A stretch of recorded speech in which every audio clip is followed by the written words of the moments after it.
Hey, welcome back to an episode in Ramen podcast. I'm your host, Juan, and as always, my co-host is here with me. Hey, Trip. Hello. How's it going, man? I'm very good. Yeah, I'm just having a great little day, hanging out with my best boy. You look good, man. I feel good. You feel good? I don't feel like I look as good as I feel, but I feel good. I feel like you look, you feel, you smell, and you taste great. Anyways, this week we're going to be talking about Maquia. Mm-hmm. Do you remember the whole, it's Maquia. Maquia. Something about a flower, and when it was something about a flower. Yep, that's exactly. Do you remember it? Maquia. I keep saying Maquia because that's what we used to. Yeah, it's fucked up. That's what I've read it as ever since I first saw it. So, Maquia, when the promised flower blooms. Mm-hmm. Yes. I thought it was where the promised flowers bloom, but it's Maquia, where the promised flower blooms. So, just so you guys know, we'll probably be messing up her name for the entire show. So, Maquia. As soon as we get it, we'll be good to go. Maquia. Yeah. So we're going to talk about Maquia. I've been putting it off, like, for some reason. Yeah, I don't know. Well, I think you had some weird idea of what it might be in your head. I mean, all I knew was it was like from like the cover art, you know. And I was like, this looks fucking lame. And I was wrong. Well, as things went on, I started seeing more and more people talking about it. They're like, "Oh shit, it's so fucking good," and I'm like, "Well, why?"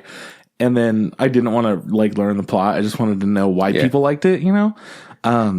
And as it went on, people started comparing it to other things that I loved, and I'm like, well, nobody's compared it to something that I hate. Yeah, I really don't like at all. I really like going into these anime movies and not actually knowing the plot. It's really like I had no idea what this was going to be about at all.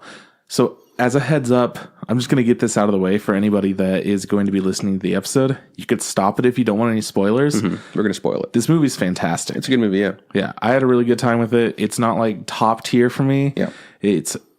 But it is top tier, actually. I mean, we'll talk about it later. But the point is, if you want to, you don't want to get it spoiled for you, we recommend watching it. We watch it on Amazon Prime. Yeah.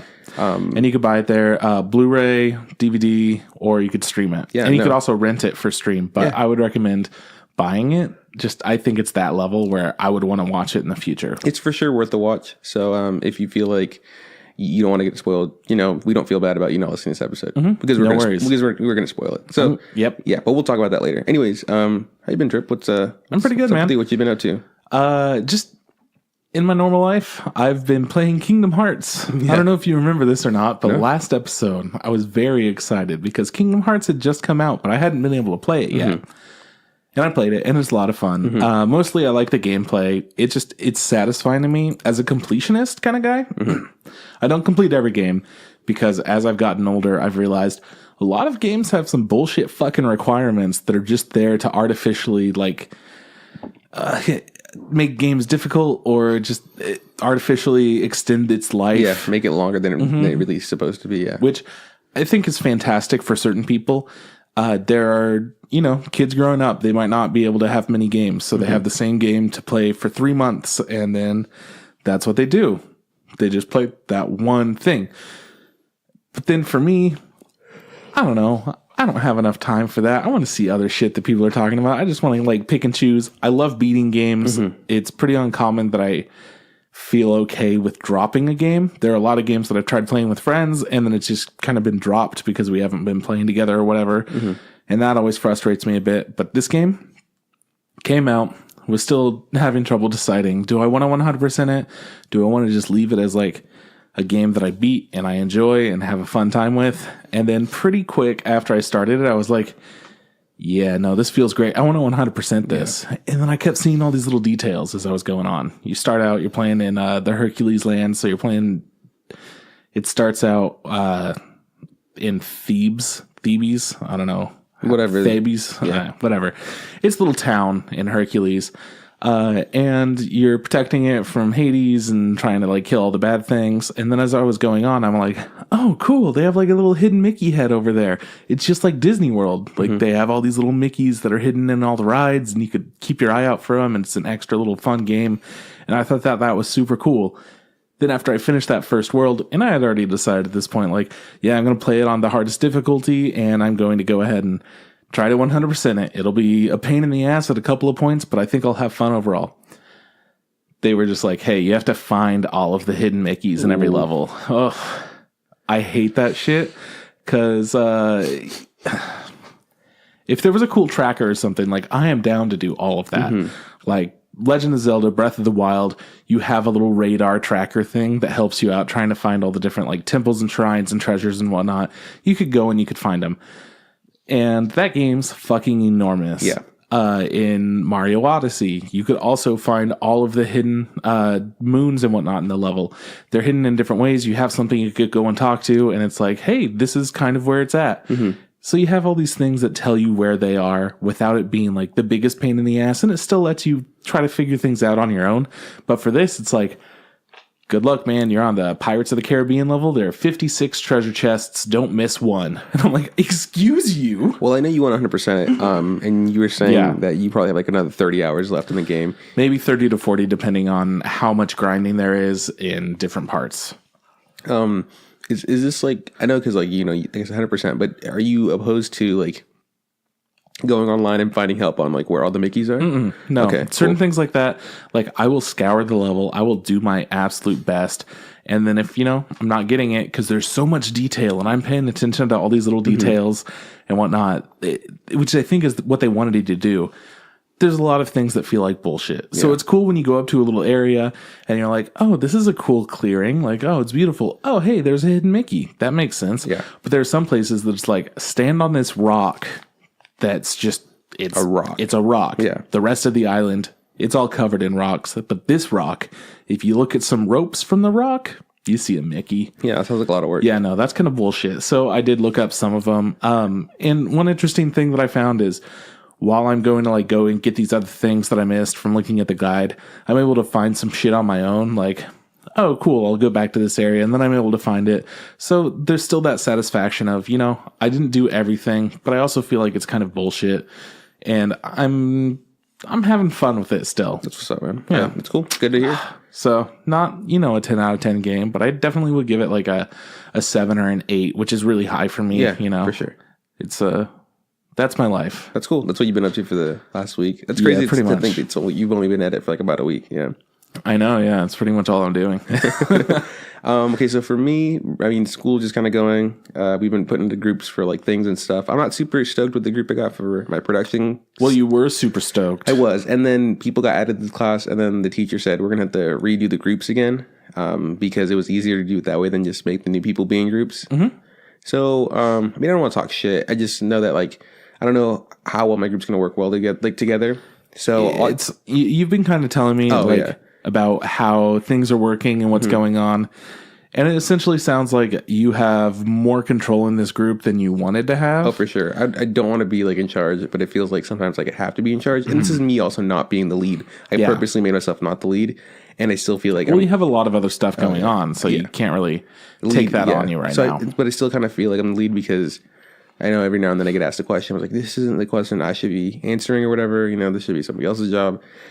But I talked to a few teachers and let them know how I felt about it. And like, essentially I've come down to, I'm going to try my best. You know, I'm going to work with people around me. And if the production gets done, like if we make the minute long short, cool. If not, that sucks. But I'm going to just try hard to make sure that my scenes are done, you know, because like what else can I do? You know, right? I can't do someone else's work for them. So that was kind of shitty. Besides that, I'm liking all my other classes, even programming. Like it's interesting. I've never thought of like coding. You know, it feels so different. It's just like it for sure is a different language. Like it's like you have to think of things like in steps, and then you can combine steps to make something happen. And it feels good when you get something to work. You know, certain companies like Oracle, pretty big programming company. They poach philosophy majors sometimes. Yeah, just because they think differently. It's more logical. Like it's not a matter of, oh yeah, you just got to do this shit. It's like, well, does this make sense? Like we need to make sure that it does this, and then it needs to wrap around with that, and everything needs to be infallible. Yeah, no, so it's crazy. So it's interesting to learn this new thing. I'm so far not hating it. I know people keep saying that it's going to get worse, and I'm just kind of getting ready for whenever that hits the wall. You know. You know what? Don't worry about it too much. If you're enjoying it, then hold on to that, man. For sure. keep trying to learn everything yourself. Yeah, and then also I got a bunch of people like who are like around me who are like willing to help me. So it's like I do have like this like support to fall back on. Be like, well, I'm not understanding this. Can you try to help me? And I always try to make them like not do it for me, but like watch what I'm doing and be like, no, this is wrong, and explain to me what I'm doing, or be like, I want to do this. Help me figure out how to do it, which is just kind of the only way I can. Figure out, because there's like, this is one of the classes I do have a final test on. Like, so like I have to learn it. I just can't like BS it or whatever. That's one of the hardest things about it too, is while you're taking programming classes in school, you have to write everything yourself. Yeah. You have to do it. Everyone's code's going to be a bit different because of that. Some people are going to have like a lot cleaner code. Other people are going to have more messy code.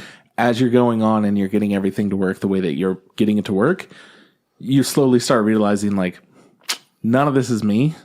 Like, I'm just trying to put out that work and know it. I'm just trying to memorize shit. For sure. But later on, you might be able to write some stuff like, oh, something's not working. I'm able to kind of put this in there. But mostly, programmers they like play with Legos, essentially. Yeah.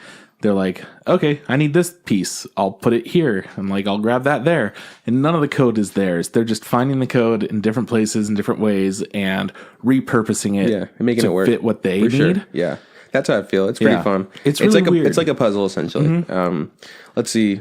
Besides school, the Super Bowl happened this weekend. It's true. People were fucking pissed. So here's how I feel about it. I like football. Neither of the teams that were in the Super Bowl were the team I wanted to be there, right? Nobody really cared too much, but I've seen things about like people that, live where the Patriots are from. Yeah, or on the East Coast. They're just like, let's root for the Patriots, obviously. Yeah, because why not? And then apparently California is supposed to be sad about the Rams losing. But here's the thing. I don't think I've ever met like a gung-ho Rams fan in Northern California. I've met a couple of them, and a lot of them are just like, sometimes there's bandwagoners, but a few of them are just like, yeah, I was a fan with them when they were in St. Louis. It's like they moved to LA, which is cool. The thing is, a lot of people were rooting not intentionally for the Rams. It was more like just against Tom Brady. Yeah, just because Tom Brady, come on, give somebody else. Yeah, give someone else a chance. So what ended up happening was the game was super fucking boring. Like at halftime it was 0-3. By the third quarter it was 3-3. By the end of the game it was 10-3 or some shit like that. It was just like boring. It was, or maybe it was even more than 10-3. It was like 11-3.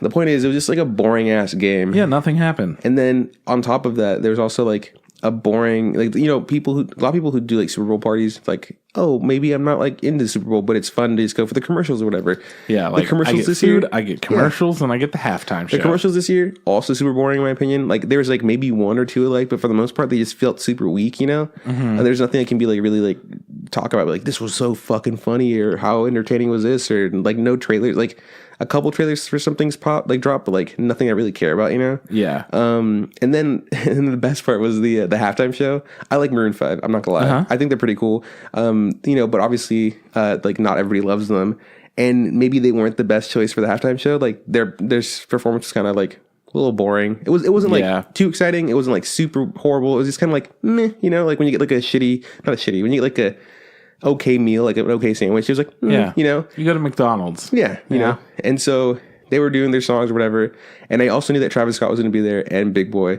And, the biggest thing was they promised to do the, what's it called? The SpongeBob Sweet Victory thing. Like because of the passing of the guy who created SpongeBob, there's like Steven Hillenburg. There was this like a what's the word? A petition that went around, people like signing it, and change.org petition, and it caught so much wind that the NFL actually came out and said like, yeah, we'll do it. We're paying attention. Don't worry about it. We're listening. We're all good. So what they do is, fucking Adam Levine's doing his song, and then he's like cuts to Squidward, like animated Squidward, and like we see a second of the band, and they start doing the trumpets for like Sweet Victory, like in the show, which in my head was like, I didn't care if we didn't see the actual animations or if they didn't play SpongeBob. What I wanted them was just to sing the song. Oh, I wanted that more than anything. Not even like the whole song, just a bit of it, because that's how Super Bowls are. They don't play every song to their completion. They play like the beginning and maybe the chorus, and that's about it, or whatever. Just because there's all they needed to do was somehow work in sweet victory. That's all we wanted. Yeah, you'd be good. But essentially, they played a little bit of the trumpets for Sweet Victory, and then they fucking mashed it into sicko mode. And then Travis Scott started like rapping sicko mode. And it was just like... And literally everyone was like, oh, cool. Nobody wants this, though. What's funny is I was just like, okay, cool, maybe they'll play Sweet Victory a little bit later. Like I was just like, like what's the word? Like I was in denial. I was just like, yeah. I mean, no. They have to do it, right? And then Big Boy comes out, and I was like, I like Big Boy, but he only did like I think 2 songs, which is Kryptonite and I Like the Way You Move, because those are like the only Big Boy songs that aren't really too heavily involved with Andre 3000. And it makes sense for having Big Boy there because he's from Atlanta. The game was held in Atlanta. So like, oh, might as well have him. Again, no Sweet Victory. The shit ended. And I was just like, I felt so fucking cheated. But it was perfect. It was a perfect like halftime show. It was the shittiest halftime show for the shittiest fucking Super Bowl for the shittiest fucking commercials. I just was all pretty bad. I mean, people were meme blasting the shirt that Adam Levine was wearing. He was wearing that like weird boxy brown like tank top type thing. Yeah, like it looks like the UPS color or whatever. So yeah, a lot of people were like, oh shit, like that's actually the same pattern of my curtains, and check out my pillow that I have that looks exactly like it. People were making fun of that. But when I came into work, it fucking, like the day after, it blew my mind. I'm tired. It's Monday morning. I stayed up all night playing Kingdom Hearts. Let's be real. I show up. I'm pretty much dead. And my boss is not in a good mood. Oh, she is fucking pissed. She was not really keen on how the Super Bowl went. Also, it's Mondays, and Mondays are always a little bit rougher for her. So we get there, and she's fired up about how Adam Levine was stripping on stage. And I'm like, excuse me, what the fuck? Nobody else on the internet is saying anything about this. What? I think it's just funny because the reason he took off his shirt is because he was performing that song, Move Like Jagger that he has. Yeah. And Mick Jagger always had, like, he would take his shirt off and dance super crazy, like, so I was like, I get why he did it. Totally makes sense. I mean, Adam Levine's also like a fit looking dude, so I don't see the big issue. No. What's funny is that when that was happening, I was like, looked over at Sierra, I was like, hey, right now, like, if your nieces are watching this, I bet you $20, like your sister's turning off the TV. Like, nope, it's not appropriate for families, it's too fucking. My favorite thing I saw, I think, so far was someone was making fun of the fact that like Adam Levine has like a tattoo next to his nipple. Yeah, that's just BR. I think it's the initials for somebody, but it's really close to his nipple, so it looks like it says bro. I mean. That's funny.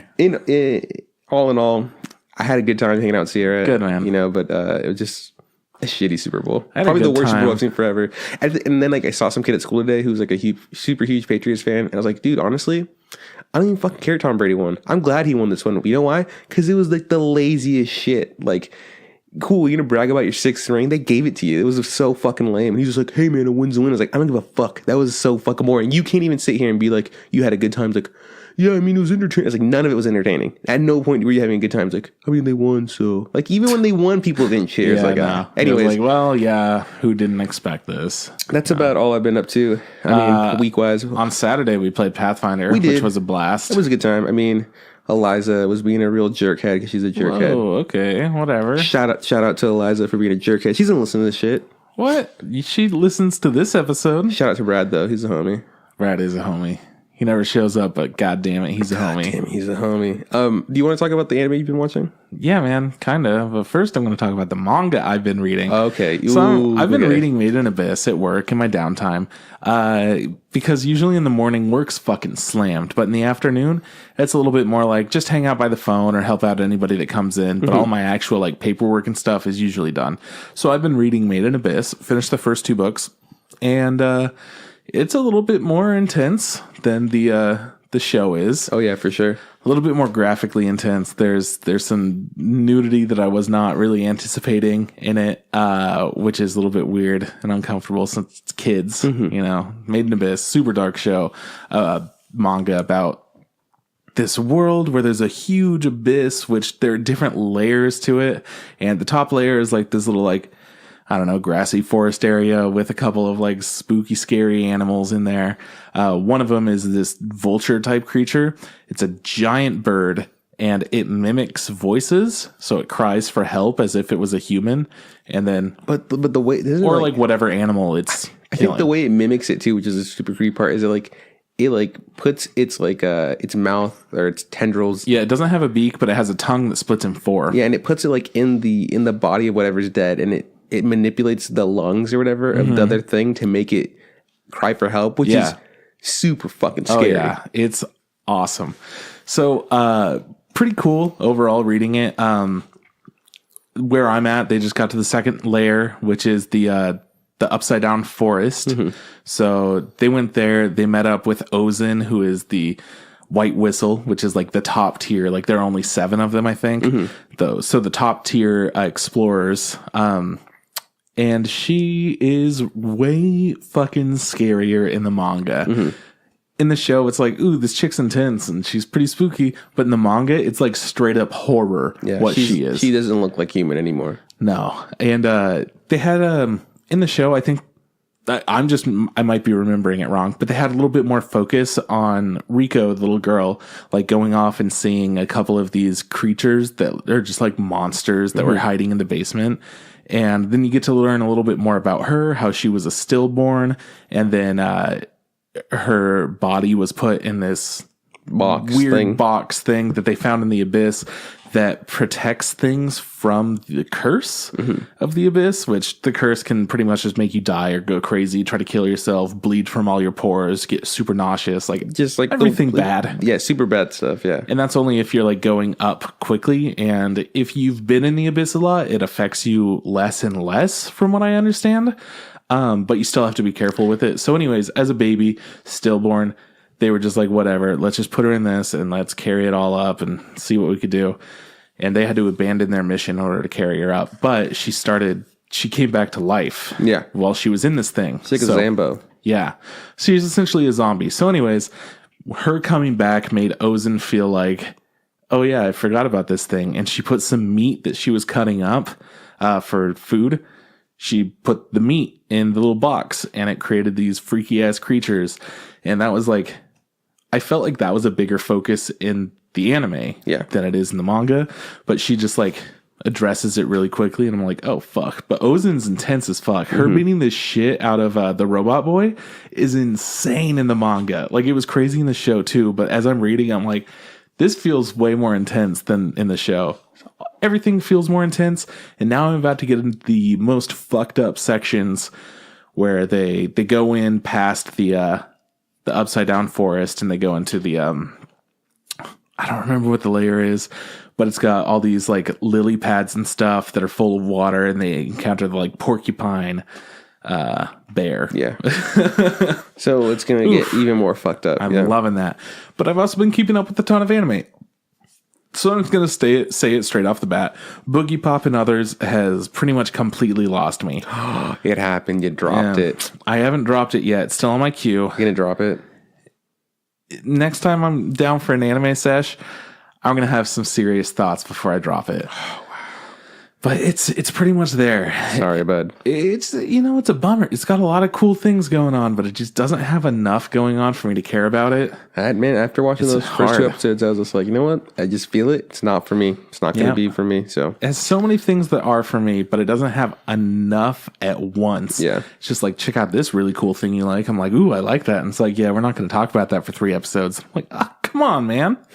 So anyways, it's less and less interesting as I keep watching it, which is unfortunate. But slime, that time I got reincarnated as a slime.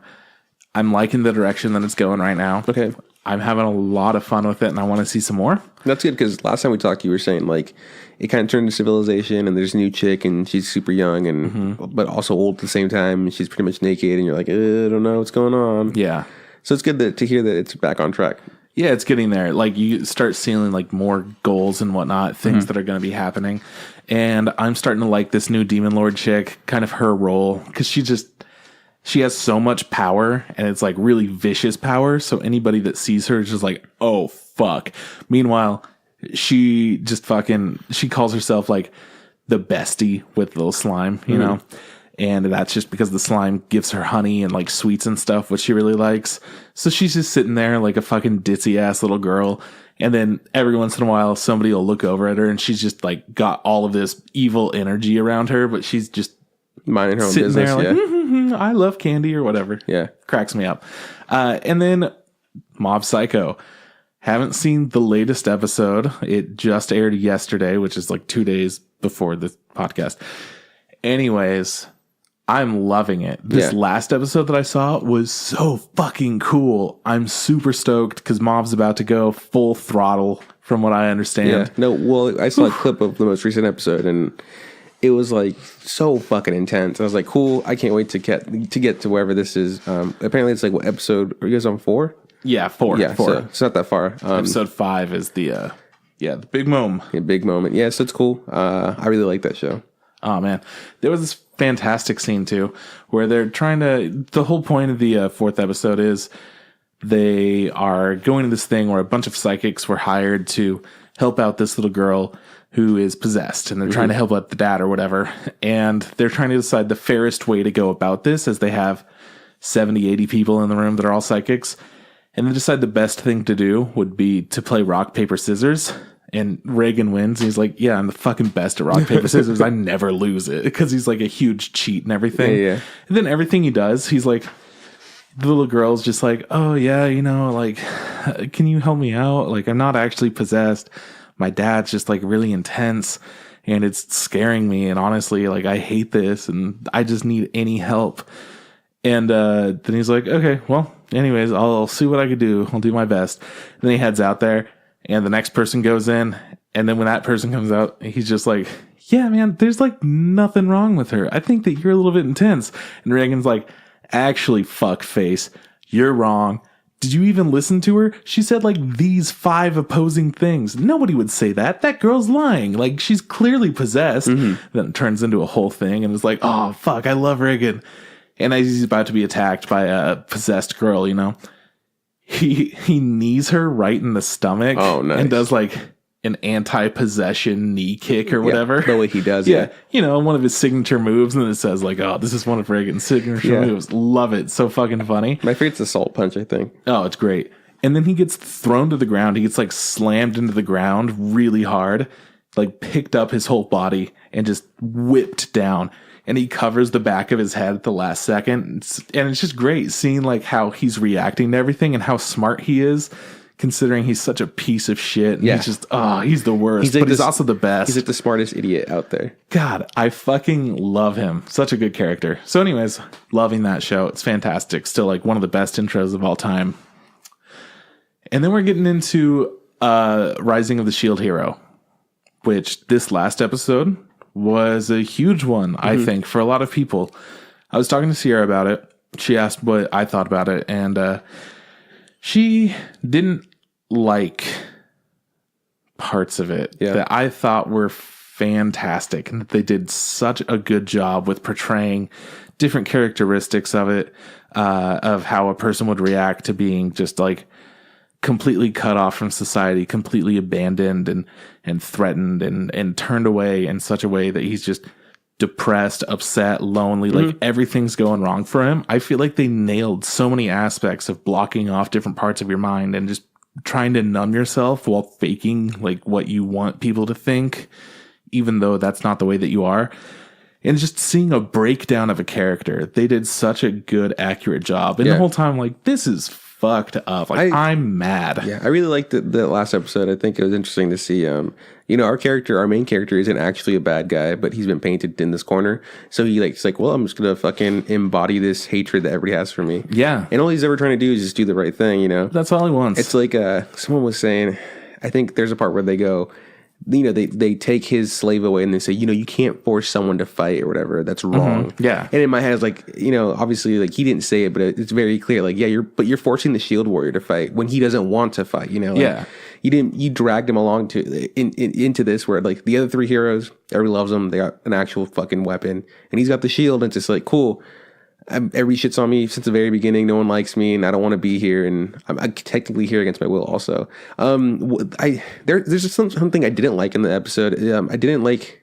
I get the point where like he can no longer taste food because like it's left a sour taste in his mouth essentially. So like his tongue is just like after had that first meal that he had and with that really hot chick that fucking turned on him who happens to be the princess.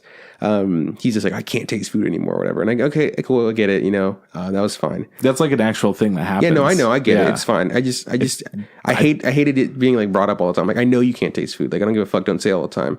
Cause it was just like, well, it's time to eat. He's like, well, I can't even taste it. I was like, fine, whatever. I personally thought that was annoying. I also didn't like the point where like, they were really edging the thing. Like they were really like hounding at the fact that like he didn't notice that she got like older, you know? And like when he saw her, she's like, oh, she was like a little kid still. Like, oh, you're stealing my little kid away from me, blah, blah, blah, all this stuff. I think it could have been, I don't know, like presented better a little bit, just because, I mean, he does at the end say like, whoa, I don't, like he doesn't recognize her. He's like, it's like, oh, it's crazy to see how like much you've grown, because he's just so like devoid of like this connection. Like, even though he's connected with this girl, you know, because everybody's treating him so like shit, he's just like, he plays this bad guy, and he doesn't like have this connection with this slave, even though the slave the whole time's been saying like, dude, I'm your fucking sword, I have your back, I'll go wherever you want, you know. So that was good. I just didn't like when she was like getting the curse removed or whatever, he saw her as a little girl, you know. I just felt like they could have done a better job of like making that clear, because it was kind of confusing at first, like I don't get what's going on here. I don't understand why she's a chick, like she's a little chick when she's actually like an adult-ish kind of thing. But I still really liked it. I think it was great to see him cry or whatever, and, you know, realize that people in this fucking world still care about him. And I also really like that the other two heroes, the bow hero and the sword hero, are just like, nah, man, this is bullshit. Like, like they came out and like had his back. Like, I get it, he's in quotations a rapist or whatever, but you guys cheated and you paid off the court to pretend like they didn't see anything. And the spear fucking warrior, just the world's biggest douchebag. So I'm just like, I do like the fact that there is at some point like could be some sort of reconciliation, and be like, we have to work together and team up, because they need all four warriors to defeat everything, you know. And at least those two heroes are actually like being open-minded to it. So I did really like that. But I like the show. I think it's a solid show. Yeah, I disagree with you with every part that you said about his depression and hatred towards like everyone else and how they hated him. That's just how I felt about it. I don't care. I'm just saying. That's how I felt about it. I think it could have been done better. Yeah, I think it was done incredibly accurately to the way that somebody would feel in that situation. Not somebody who's stable, not somebody who's healthy, who could actually process those things, but somebody who is genuinely depressed and genuinely wronged by every single aspect in his life and has nothing going for him at all. Even the things that are going for you, you can't realize that like you have that. You don't realize what people actually do for you or look like when you're feeling that bad, when you can't do anything because you're just so trapped in your own head. I think that they did a great job portraying that he had no way to improve himself. He repeats the things about not being able to taste the food because it's a chore for him to eat. He's only eating out of necessity, so he is upset about it. He doesn't want to be there. He also doesn't want to die. He wants to prove everyone wrong, but he doesn't have that like courage, that strength in him to do anything extra. And that's why he's such an asshole during all these things, is because he doesn't have that will within him to improve himself in a way that would let others be more accepting of him. Yeah, no, and I totally agree with that. I totally agree with him being an asshole. I do get the fact that like he is stuck in this world or whatever. Like I do agree with. I just don't think, in my opinion, the whole part where he saw her as a child was, you know, explained very well. It just felt very like, it was like, oh, okay, cool. It was really confusing. It wasn't clear that that's what they were going for, in my opinion. But you got it though. I mean, eventually, once it was told to me, once it was just like, oh, I don't recognize you. It was like, okay, cool. Now I understand. But it wasn't clear at first. I had to be told. I had to physically be like, this is what it is. I couldn't figure it out. Yeah. Well, I thought that was kind of the point, that you're not supposed to realize exactly what this guy's been going through until that point, to where even his vision of the real world has been distorted. And I like that they had it to where you are a reasonable person, you're watching as an outsider, so it is confusing to you because this isn't something that you're personally experiencing. And it's something that you would have to be told if this was a real issue where somebody is just that broken. You wouldn't be able to realize, like, even if they said, like, you're not who I thought you were or whatever, like, you're different now. You don't realize in what way you're different until you talk things out a little bit more. I thought they did an accurate job of representing that confusion and that dissonance in the way that we perceive different things. It's fine. I'm just saying, I thought it could have been done a little bit better. Oh, I thought it was fucking amazing. I still think it's really good. I still think it's a really good show. I think it's a really good episode. I'm glad that he's going to move forward. I feel like this is the first time I've seen a character in a long time actually like have some sort of like development. Very often than not with isekais, it's just like, they're just the best and they're always the best. And this is the first time we've seen a character. It's just like, no, man, I'm not the best. No one fucking likes me. Everything's fucking shit. And now we've seen him grow, and he's just like, he's going to move. I mean, he's still probably going to have, a bunch of trials and tribulations in front of him. No one, some people are starting to like him, like the villagers or whatever. Yeah. Obviously, the slave chick likes him. The two other guys are coming around towards him. But it's going to take a while to see him grow. And I'm glad there's a show where it's just not like, you're the guy from a different world. You're just fucking awesome, like always or whatever. So I think it's a solid show. Yeah. No, they're doing a great job with the show. Really excited to see where else it goes, because I couldn't imagine that they have that kind of major development and growth within a character that's handled so well in the future. So I'm excited to see what else they have going on. If it's going to be more of a like, all right, we got shit together. There are going to be different kinds of issues from now on, and we're going to treat every person as a real person instead of just a, we're all really good at what we do. Yeah. So that being said, fucking hate the princess. Fucking hate the king. Spear fucking douchebag sucks too. They always gotta suck. Big suck. Yeah. So and then other fucking anime. Oh, Promised Neverland. They're still doing a really good job adapting things. Slowly developing like the different twists and turns as the episodes go on. This latest episode, they started introducing little pieces of their plans and what's going on to other characters, and they're seeing how everything progresses. They're training as a team and starting to like develop their plan. What's going to happen? Yeah, this is this is only up till 4, right? Yeah. What I really liked about this, I remember like the complaint from the first episode I had from you was just like, they're telling me that they're like the smartest people ever. Yeah, and for sure, without a doubt, like they're super smart. Yeah, like, and I can see it. Like they've like the way they're like training and stuff is like, oh, I would never have thought to do this or whatever. No, and it's not weird at all because like, obviously they're all super smart kids. So when the whole like even. What's it called? Even like their handlers or whatever. Yeah. Know something's up. Yeah. Like they're privy to the fact that somebody knows something they're not supposed to know. And I really like that because they're trying to play like it's a game of cat and mouse. Yeah. And one of them has to like, they're trying to call the other person's bluff and they're just like, nope. Like they're like, I know you know that I know, but I'm not saying fucking shit. Yeah, exactly. Everyone knows something that they know, but they don't want to say that because once the cards are on the table, everything changes. Because then it's like, because they don't know what'll happen if they just come out like I know everything or whatever. Like they fucking for all they know, they just all get killed right then and there. So they have to be super cool and collected and like be smart. And in the end of the last fourth episode, there's like this huge like twist thing that came. There's up. A big reveal of. Somebody might be the traitor. Yeah, and I was like, when there's an accusation made. When it happened, I was like, this is fucking nuts. Like, because like I jokingly said, oh, it's this guy. You're gonna like, they're gonna accuse this person, and then they did. I was just like, oh fuck, what I was just fooling. I was joshing or whatever, like, and just, do you think it is? No, I don't think so. I don't know, obviously, because.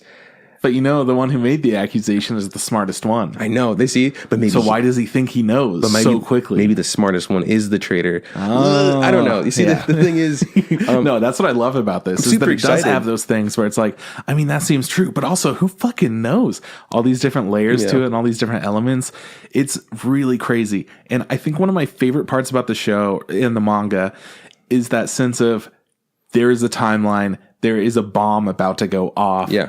And they specifically said, like, hey, 10 days from now, we're going. The plan is underway. When they said that, because the guy, one of the guys was like, we still have like 3 months or whatever. And they're just like, nah, fuck that, 10 days. And I was like, how the fuck are you going to get all these kids ready in 10 days? And he's like, we're going to do it. We're going to fucking do it. We have to do it. And I'm like nervous for them. I'm just like, oh, come on, guys. Like, we can 15 days or whatever, like, doesn't have to be, Exactly. What's the rush?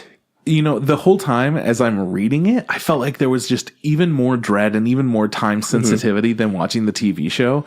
And I don't know if that's just because I know what's happening. I know what's going on. I know each part that's going to happen or not, or if it's being done in a different way. So it's really cool for you to say like, oh yeah, no, there is that. Like, guys, we could push it a little bit further. In my head, I was like, what's the whole, I feel like that. Like, what's the rush, boys? Like, come on, let's settle down. We let's learn some more characters. Let's fucking see what's happening. Let's flesh out this plan essentially. But well, one of the reasons is now that mom has a helper. Yeah, the pressure is on. It's even more on. Yeah, and then like when she shows how like OP she is, I was like, man, fuck this. So like it wasn't hard enough, Yeah, it's crazy.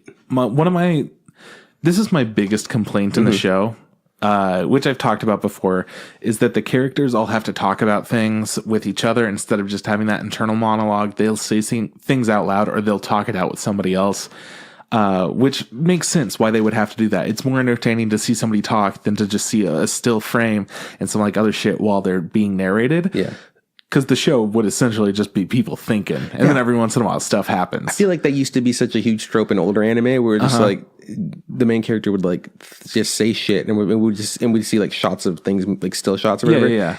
And we've moved away from that a lot. Like I feel like it's it's a good thing, but it's also not a good thing in certain ways. So for this, I think that they're doing a good job overall.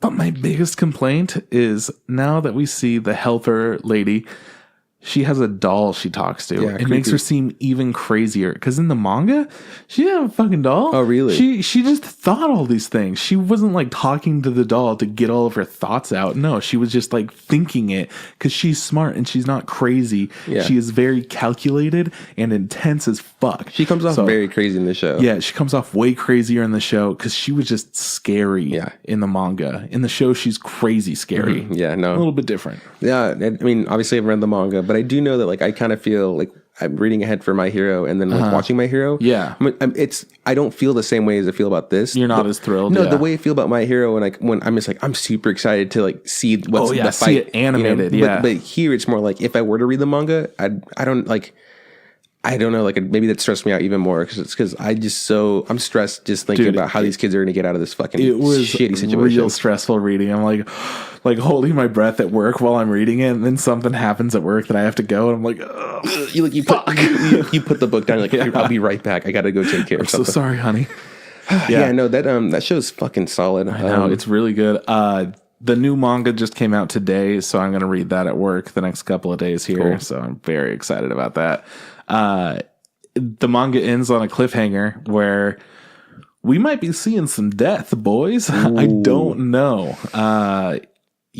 Lots of. It's good. Anyways, back to anime. Yeah. I also watched Indro, which is that girls going on adventure show. And it's still fun. It's still charming. I'm having a good time with it. This latest episode, I think it was called Beaches, Swimsuits, and Killing a God or something like that. Slaying a God. Nice. I don't remember exactly, but I thought it was fun. So it was a beach episode. They all go to the beach. They're having fun. You know, one of the things, classic thing to do at the beach is you take your watermelon, you blindfold yourself, you smash the fuck out of it, right? So they do that. It's a watermelon mimic, right? So they hit it and it duplicates itself, right? Yeah. And then they use magic on it. Or no, then they punch it. And it does like a couple of things. So it duplicates itself, it splits itself in half. They punch it and it grows. So it like doubles in size. They use magic on it and then it reflects the magic back. Mm-hmm. And the only way to defeat it is it has really bad self-confidence. So you just need to talk shit. Yeah, you're just like, hey, you're way less cool than a horned gorilla. And it's just like, ooh. Really funny. That was a stupid little thing that they threw in there. And then they're fishing. They're having a good time fishing. And of course, the hero is just like getting fish after fish, like throws in her hook, pulls it back out with the fish. Yeah, super lucky. Just can nail whatever she needs to do. And then the punchy girl, she throws in a big old net and she pulls in this giant fish man. And he's like a fish with human legs. So it looks like really weird. Just like with hair and whatnot on it. And he's telling his story about how there was this girl that he has a crush on and she was into him too. And then she got taken away by some evil sea spirit. So then he recruits them to go and help out. Like, hey, go and kill this spirit or whatever. And then they go down there and they're helping out and they see that she is there and she's a slave with this other fish man and they're enslaved there and they go and defeat the big bad and everything's good. But then as it turns out, because both his crush and this other guy were enslaved together, they wound up falling for each other because they had all this, right? And he's just like, man. Oh, fuck. Well, and there are other fish in the sea. Peace out. Oh, nice. Yeah, exactly. Good moral. He just pieces out. And they're like, oh, well, I mean, I guess it's a good thing that we killed that spirit or whatever. Mm-hmm. Okay. It was a fun episode. Charming time. Had fun with it. It's still, it's nothing like fantastic, but it's just a good cool down show watch, from all the other things where I'm like, fuck, dude, this is intense as fuck. Speaking of Dororo, goddamn love it. It's getting so much better in each episode. It's compelling. I thought this latest one was going to be a super sad one. There is a cursed sword that there was somebody he was in the army, and he was directed to kill some guy who made the castle for whoever the fuck. He was supposed to kill them because he might like go behind their back and tell people about all the secrets of the castle that he built in there. And so our dude with the sword is just like, nah, man, I don't want to kill him. Like, that's pretty fucked up to do that. And he's like, well then, looks like you have to get killed too. Like, no big deal. Or you could kill him. And then he's like, fuck, dude. Okay, well, I guess I'll kill him. He throws out this rusty ass sword. He's like, here, kill him with this shitty sword. And then he hacks into his neck and it's still not working. And he hacks and hacks and hacks because it's all rusted and doesn't do a good job. Turns out that the sword is cursed and it needs blood to get rid of the rust. And because it's cursed, it just keeps saying how thirsty it is. And it makes the guy like hold on to it and start killing everyone. So he just kills a ton of people until he's kind of overtaken by the cursed sword. And he likes killing all these people, all the like bad people that have wronged everything. And then he starts killing all these good people. And it's just a whole mess. So anyways, they're trying to help him out, and then they find his sister is also there, like around, and she's just trying to like be a good person and everything. And then you think, oh man, she's gonna die, he's gonna die, what's gonna happen? Like, oh man. And the kid gets a hold of the sword on accident. He's just like, oh fuck, like a sword in the road. Like, I should do something with this. And then he's like, uh-oh, guys that are coming up to me, back off. Like, I don't have any control. And he like slashes at them and they run off and they're trying to warn people about the kid who's been killing everyone in town.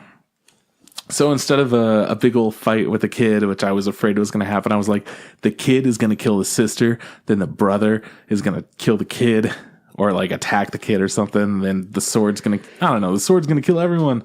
Things wound up kind of working out. The sword was defeated. And then our main character guy, who is just covered with all these like false limbs and whatnot, he grows ears. So now he could hear for the first time. And it's just the first thing he hears is a woman crying about her dead brother. Ugh. And it was really sad and really dark and intense. And the show is so well done. I love it. It's great. Yeah, that sounds like a good show. That's super fucked to hear that for the first time, you know? Oh my God, yeah. Each thing that keeps happening, I'm like, oh, this poor fucking guy. He's just trying to get his fucking eyes and his skin and his ears back. He's not trying to do that. He's trying to get rid of all the bad things. He doesn't know it's doing stuff for him. He's punished by hearing horrible things. Yeah, it's really sad. So for anime this week, I watched I watched Shield Warrior, which I really liked. Hell yeah. I also watched fucking Promised Neverland, also really good show. My girl. The shows I caught up with also was The Runny Boys, which is Run with the Wind, which is, you know, the show from last season where it's about a team that like they do cross country and track and field. I think the episode 16 just aired today. Yeah, I really like it. They because it's 2-core, they finally dropped their second OP, and I really don't like it. And like I was listening to it and it just sounds like fucking noise. What about the ED? I don't remember it. Okay, so it's not memorable. No, but the first one was like, I remember the first one. I mean, the opening for the second part, or whatever, just being like really and I look over at Sam like, yo, this is bad, right? She's like, yeah, it just sounds like noise. That's lame. It's a bummer, but the show's still pretty good. I think everybody on the team except for, I think everybody on the team has gotten their qualifying time, which was the most important thing. They're trying to get it like a time under like 16 minutes and 30 seconds, because once they got an official qualifying time, they can then try out for like this other race to make them qualify for this cross country race in the mountains, which is their end goal. The end goal is like to run in the mountains and like have fun. So we're just at the beginning of like, they're at the line and like the gun goes off and they start running for to qualify for this cross country tournament. And they've gotten a lot better. Like they've gotten fitter. You know, they're like, they know like how to run. Like cool. I'll go in front of you and, you know, knock the wind off or whatever, and you just kind of glide behind me. Just draft, essentially, which is pretty cool. And they've all acquired a passion for running, and I mean, it's cool. I like it. I think it's still really solid. Besides that OP, which is fucking trash city. Yeah. No, I mean, I think that's all the animes I got to watch this week. I haven't been watching any other stuff, honestly. I watched some Haikyuu. Oh, it's so fucking good. We're like pretty much done with the training arc where they're training with some other schools, and it's pretty fun. And it ends with this big episode of like, oh shit, they're actually learning. Like they're putting all this stuff that they learned together for the first time. And they're doing pretty good with it. But that being said, they still need to work on like doing it all together, but they've perfected on all the things that they were working on themselves. Mm-hmm. So it's pretty cool seeing everything come together. I mean, I've already seen the show. I love it though. Like it just feels good. And then one of the best parts of the show happens where there are two guys on our main team, and they love their team manager, which is this senior girl. They just fucking love her. They adore her, and they protect her. Like whenever they go to other schools and people are talking about like, oh, you know, she's pretty cute. They're like, yeah, they get like all mad dogging and whatnot. Yeah. It's really funny. And then there's this guy that they become friends with, and he's also like, oh my gosh, she's so great. And they're like, back the fuck off. He's like, no, I get it, you guys. Yeah. And they all like, they're like, oh, the back three off. of them are now. Yeah. Oh my God. So then there's a point where a couple of people are talking like, oh man, those girls over there are pretty cute. And they come up and they're all mad dogging. But the way that they do it is they're making like these really intense faces, and they're all kind of like standing behind each other, like one in front of the other, while they're like bobbing and weaving. So you just see their heads like intertwining as they're mad dogging, and it's all psychedelic and freaky. Fucking love that shot. It's amazing. Speaking of Haikyuu, actually watched this really cool. It was just some video someone made where it was showing like all the Haikyuu dope ass like, you know, scenes where like someone would set the ball and then fucking little homie would come spike it, and then they cut it to actual volleyball. Yeah, where they show it and it takes like 8 seconds or so in the show, and you're like, holy fuck. And then it happens and we lost split like, second. Yeah, no. Like, what the fuck? And they showed different things like blockings and like, I was just like, oh, it's cool to see it in real life. You know, I've watched volleyball before. Yeah. But when you see it in Haikyuu, then, you know, they slow it down, they make it like really cinematic. Yeah. And then to see it in real life, like, wow, that's fucking gnarly. Cause like all the shit that happened in Haikyuu also happened in real life, but I couldn't fucking see it. Oh no, not at all. Yeah, you're watching Haikyuu and you're hyped as fuck because you could see it all happening. But in real life, it's so fast paced. You're just like, all right, cool. Guys threw the ball and hit the ball. Still super impressive. Yeah. But if you don't know anything about volleyball, you're just like, how'd that happen? All right, so they just like threw at each other, hit it, whatever. Someone got a point, a couple of times. Yeah. It's really fast paced in real life. Seeing those things is cool. Like, there's this shot that people use from Ace of Diamond. That's the name of the show, right? The baseball show. There's a specific scene where where the ball goes over the pitch or whatever. I don't remember specifically what happens other than this dude catches it like barely and throws it behind his back. I've seen it. Yeah. And it happened in real life. Yeah. It's insane. It must have been inspired. I mean, it's easier to have like one inspire the other one. Yeah. Well, the anime copied that scene from real life. But dude, it looks fucking good. Oh yeah. I know exactly what you're talking about. I saw there's like the pink haired dude where you can't see his eyes or whatever, and he's the one that tosses it. Yeah. Oh, that's super cool. Crazy. Other things I watched that aren't anime related. I finished all of Jeopardy on Netflix. Okay. By the way, good time. Yeah, enjoyed it. I also watched the Fire Festival documentary that's on Netflix. Also really enjoyed it. Because, you know, I heard about the Fire Festival and, you know, all the bullshit that came of it. And I know that the guy that did it's like, who was in charge of it, so he's getting super sued up the ass.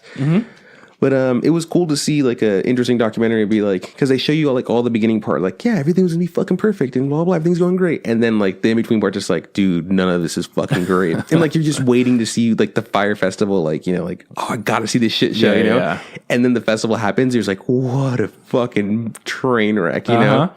And it's amazing how like how it got so far. Like they should have just stopped, but they didn't. There were so many points. Yeah. Oh my god! And just like here's my favorite, not my favorite, but one of the best things I heard or whatever. Like it was like fucking couldn't believe it. At one point, because they were in fucking what's it called the Bahamas, right? They were like somewhere in the Bahamas or whatever.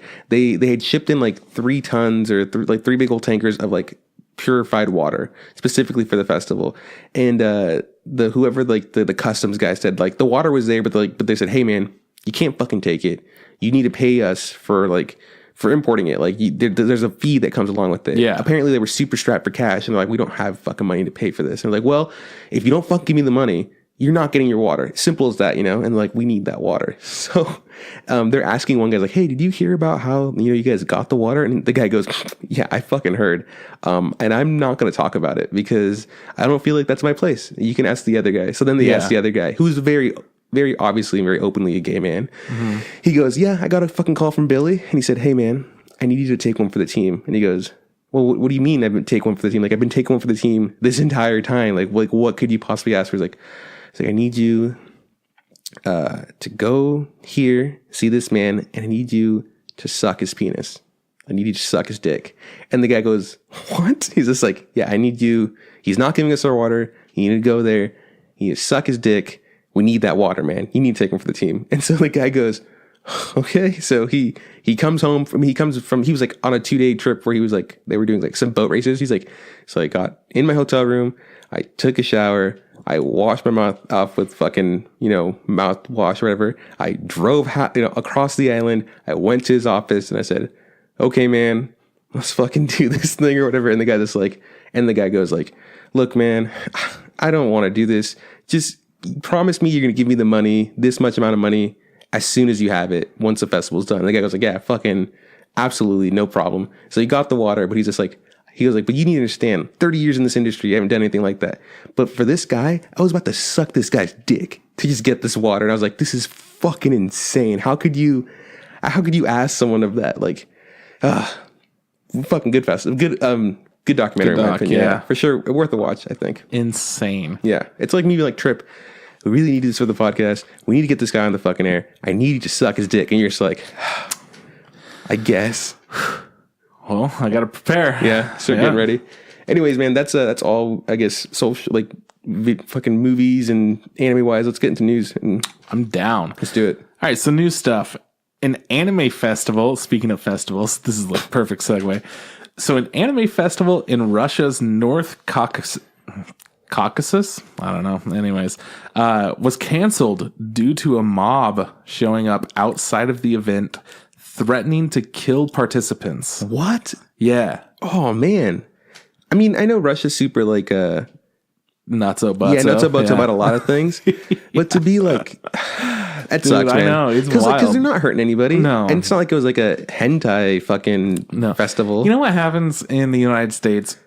People come outside and they're like, God will smite you down. Repent, for your sins. Sinners. Yeah, no, we get that all the time at AX. And people are like, all right, man, whatever. I just want to see this little girl dance on stage. Whatever. What's super funny is like, no one really takes those people seriously. Some people get mad and like start like yelling back at them. But honestly, that's what they kind of want, Yeah.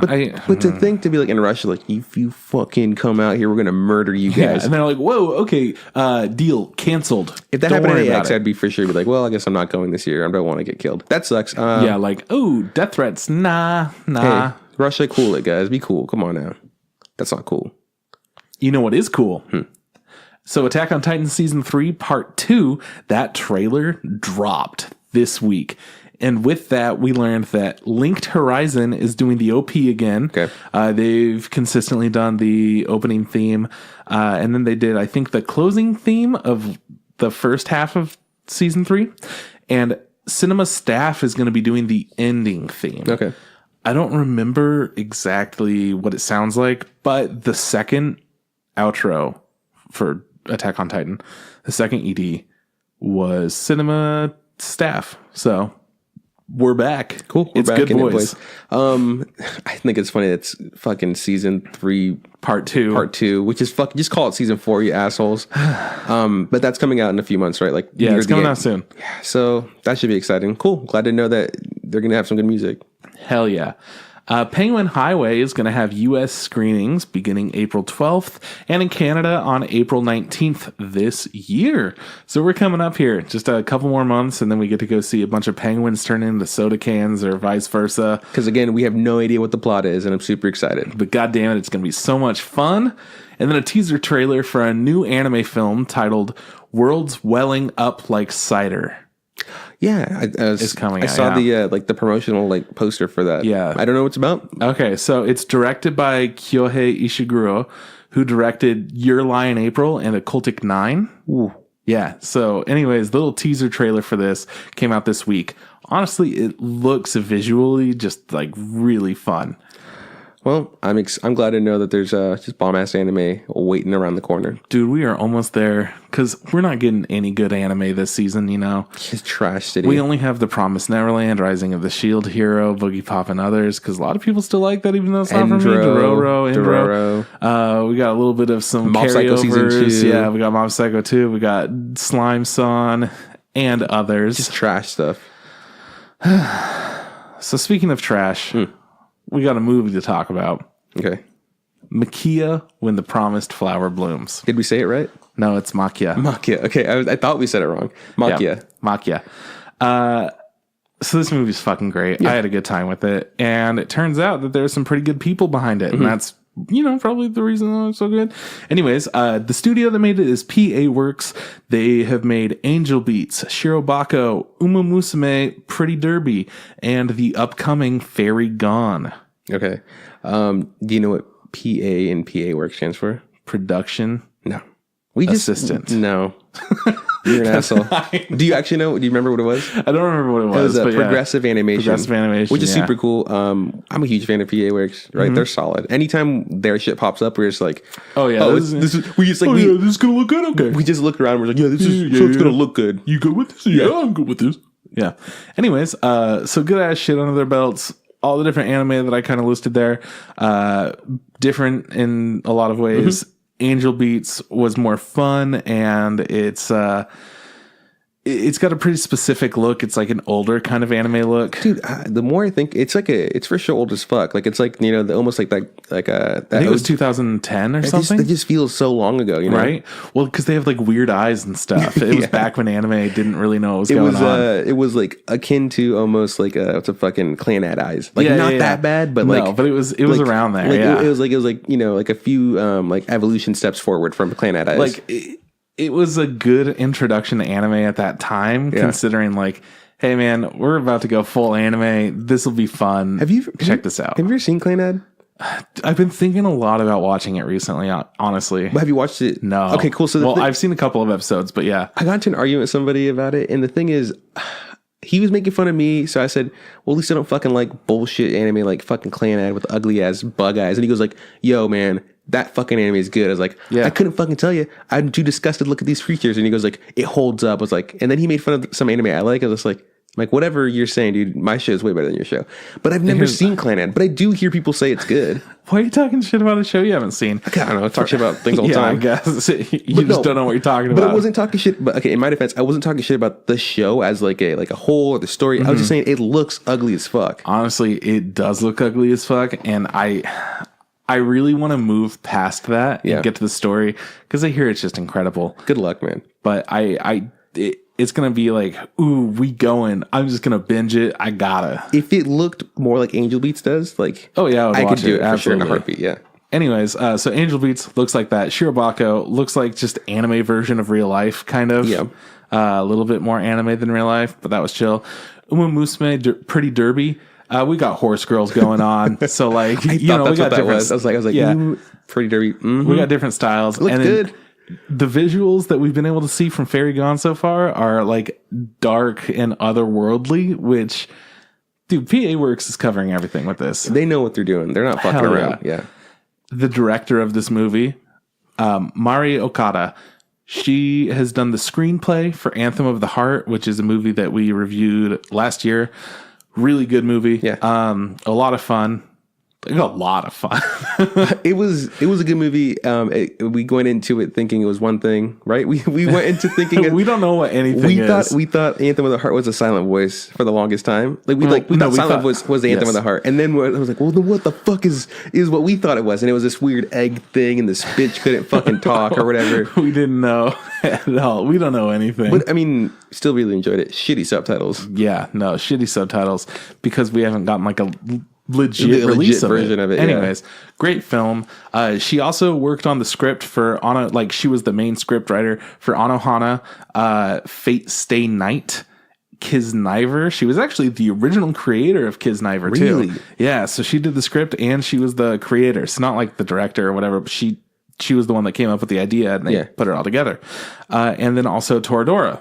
Well, I can't speak for Kisniver and Fate Stay Night, but I know that for sure Anohana is a solid fucking story. Like that shit's so good. Yeah, and it's great. That holds up. You're right here. That shit holds up for sure, without a doubt. Even the live action fucking version of it's good. Like that's how good the story. Something. Yeah, that says something, and that's just usually bad. Yeah, I mean that's one of those things where when you used to be home and it's like a Sunday and you're like, I just need to watch something on TV. Yeah, and then you put on a fucking movie and it's like a TV movie. It's some Hallmark shit, and you're like, I mean that was all right. This is like the best version of that. Yeah, if you were to watch a live action version, exactly. If you were to compare it to something people can understand, like when you're watching a Disney Channel movie, that for sure was the brink of Disney Channel movies. Like, you know, it's that top tier shit. It wasn't that fucking bullshit. Return to Halloween Town or whatever. Fuck that shit.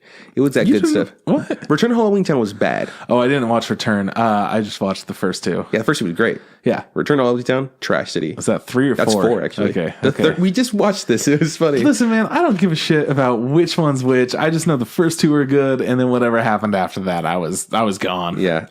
So you just you gave me that information, I think, before we started playing it. So like I already knew like all that stuff I know about. So I'm like, great. Now it's like, it's got to live up to this expectation. Exactly. Yeah. And even before that, you hyped it some more. Like, well, people were comparing it to Wolf Children, which is an amazing movie made by an amazing director. And that one got me pretty emotionally in a lot of ways. They said you said it. People are comparing it to Wolf Children in like 10 episodes of. No, episode 10 of, was like, which one is episode 10? That's the one. So episode 10 of Violet Evergarden, where the mom is dying and she's writing letters to her daughter. That's a good episode. It is, right? So people compared it to that. So this had a lot going into it. Yeah. So like we like to avoid hype, but Trip kept fucking running into it. Yeah, every single time. But it was so weird because people were just like, it's a story about a mom. And I'm like, okay. Sure. That's all I know. Yeah. Going into this, it looked kind of like there might be a little bit of like knight stuff going on, maybe. I thought it was like going to be like a swordsman knight. I thought it was going to be very high fantasy just because of like the way it looked. Like just from that one poster that we've seen. Some one poster like it's either fantasy and it looks like maybe some like Romeo and Juliet bullshit. That's all I fucking thought. That's all I kind of knew too. Well, it was about family. I learned it was about a mom, and I'm like, okay, so this is going to be a little bit different. I'm going to be probably more into it. So I started getting more and more excited as it was coming up, and I'm like, people are hyping this up nonstop, talking about how much they cried, and I'm like, I fucking got it, man. Yeah. I understood it. Well, I mean, it didn't get me as much as other people were saying, but I don't know if that's because I was expecting it, but I teared up at a couple of times. I wasn't crying like I was at Violet Evergarden episode 10. But I was tearing up. I agree. Like the movie for sure hit me in some feels, you know. I don't know what it's like to be a mom. I'll never get to. Go fuck yourself, you know. That always hurts me because I'll never get the joy of knowing what it feels like to be a mother. But every time I see it, I'm like, I can't wait for me to be a mom. And I just sit there and I think about how it's never gonna happen. It's like the Wolf Children thing. We always joke. It's a great movie. I'll never know what it's like to be a mom. It's just fucking bullshit. And like, we get to be a dad. Like, fuck, who wants to be a fucking dad? Dads suck. Man. That suck. But I will agree. I didn't cry. I mean, I cry all the time for like stuff when it really gets me. I think there's a few times where like I got a little choked up, but at no point did was I like, I'm losing my shit. Still really good. And I understand where people were going from. The comparison of like Wolf Children and that 10th episode of totally get it. It makes sense. Absolutely. It's not like it wasn't like just some guy fucking pulling shit out of his ass. I understand what they're going for. So, and I think the reason for that is the characters weren't as fleshed out in this because they had a lot going on with the world, which was super interesting. And I don't think this kind of world and the things that were going on allowed the characters to become more bombastic and people that we could really relate to.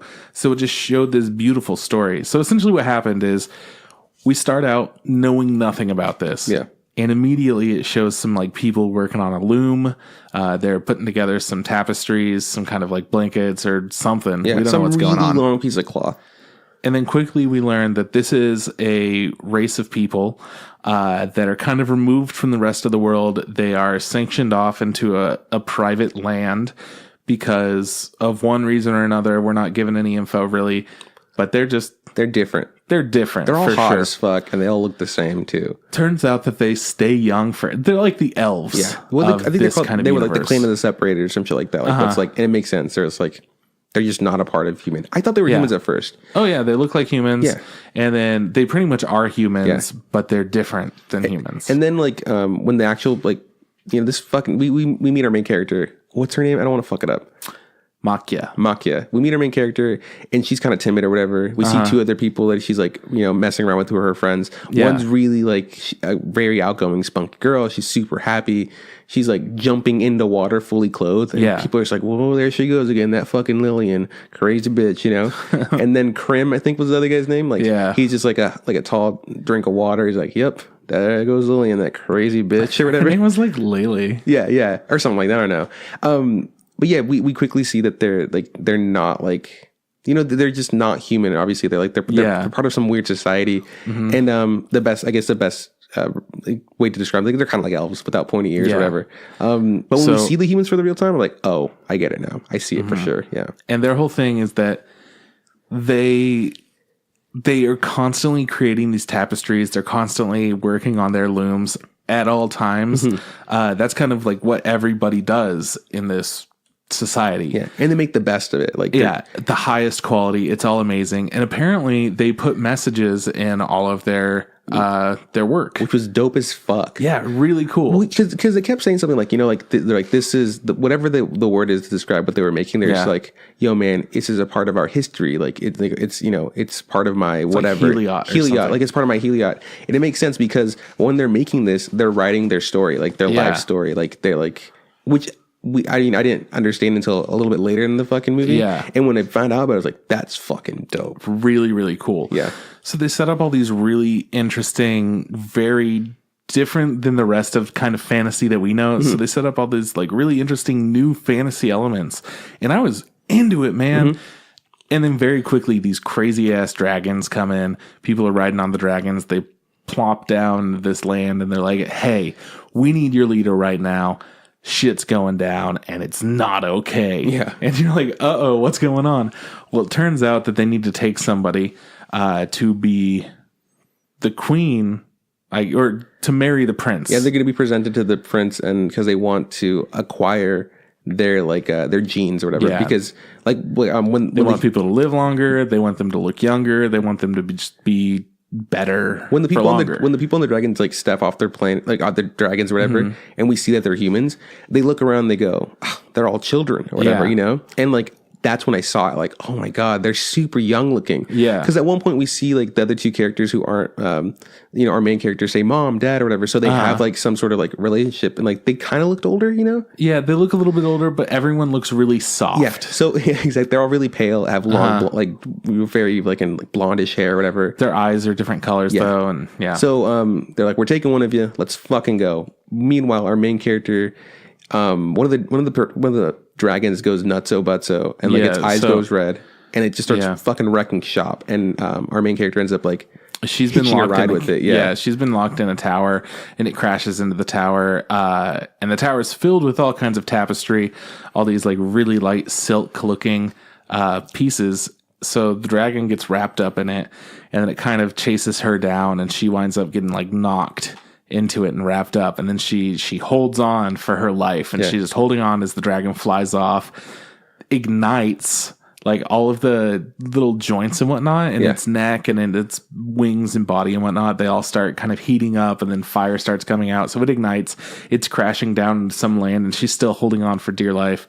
And as it crash lands, she's okay. She's just a little bit disoriented, and she hears a baby crying. So the dragon thing died, right? Like, it's dead. So when they were like, oh, it's going red. Later on, we find out like the dragons, like when they fucking do that, it's like they're just dead or whatever. Yeah, they're dying. So it's their final burst of energy. So she finds like a baby crying, and like it's being held by like her mother, who very clearly has like a knife. Yeah, big old swords in her neck. Or whatever, and. She had a conversation earlier with like the elder, like because apparently she doesn't have like anybody, like she's just by herself. And the elder said something like, you know, honestly, like it's not even worth, you know, being alone's probably the best, because like when you love someone, it's probably the worst thing ever. And so there's this half and half guy, you know, like he was at half. What are they called? Something. Eophia? Yeah, the super young people, he's half of that. So he's like a half elf essentially. And he looks like super, you know, like him, and he's gorgeous, and he's just there. He's like just kind of like the character that always shows up, and he's like, he said that he was heading back, but he couldn't make it for one reason or another, and then he found this little encampment, so he stopped there, and but he realized that bandits had taken it, so he's like, whatever, I could just take whatever's still here, and it's a place to be, but there's somebody dead, and there's a baby here, and he's like, well, it's not worth having it, he's very insensitive, I guess, and she's just like, I guess she wants to take the baby. She does fucking brutally, like, it was kind of gross. She opens up the mom's hands and she's prying her fingers, like breaking them back as they were wrapped around the baby, holding it, protecting it. So she wraps it in the cloth that she has, and she just decides I'm gonna take care of this baby, which is super sweet, I guess. But she is also herself a child. Like, she looks like a child, and she's also 15. Like, and she's like, I'm going to take care of this fucking baby. She goes to like a really close farmhouse or whatever. And we see a single mom with 2 kids. And she gets really lucky with this too. The mom just like sees what she's doing. Like, she's trying to feed the baby like with the goat's udders. She's like putting it there for it to suckle or whatever. And she's like, I don't fucking understand. It's like, of course you understand. Why would you? You're a child, you know? So she fortunately found the coolest mom in this universe, and she helps out and kind of explains like, okay, this is how you do it, and I'll help you out, and let's find you a job, and gets her a really nice job. So she's working in a tapestry place, and she's creating all kinds of great blankets, and she's getting pay, and everything's working out good. And time jump after time jump, we're just seeing everything happen and seeing them grow together and learning to love all of these different characters that are kind of coming together. We didn't get enough time at the beginning to care too much about her friends, which I think was a shame. And we just get this stronger and stronger connection with her and her son, who she's named Ariel, or Ariel.